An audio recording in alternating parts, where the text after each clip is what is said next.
రండి ఇక్కడ పుడుకోబెట్టిన తీసుకురండి తొందరగా. బాబు ఏమైంది? డాక్టర్ గారు మా వాడు పురుగుల మందు తాగాడా? నేను ఎప్పుడు ట్రై చేద్దాం అనుకున్నానయ్యా. ఏమయ్యా సోడా కలుపుకొని తాగావా, మంచినీళ్ళు కలుపుకొని తాగావా, థమ్స్అప్ కలుపుకొని తాగావా? ఓ డైరెక్ట్ రాకొట్టేశాడా? అయిపోయింది, టైం ఆగిపోయింది. అంటే మా వాడికి ఇంక టైం లేదా? ఆహా, వాచీలో టైం ఆగిపోయింది, అదే చెప్తుంది అనమాట.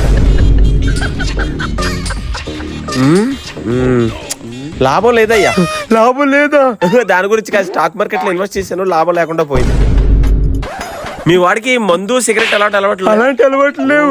చూడండి, ఓ పని చేద్దాం, వీడిని బతికించలేము. అదే వీడిలో ఉన్న బాడీ పార్ట్లు అన్ని అమ్మేసి ఇంకో 50 లక్షలు వస్తాయి. అందులో సగం మీకు, సగం నాకు. ఓకే 50-50 అమ్మేద్దాం.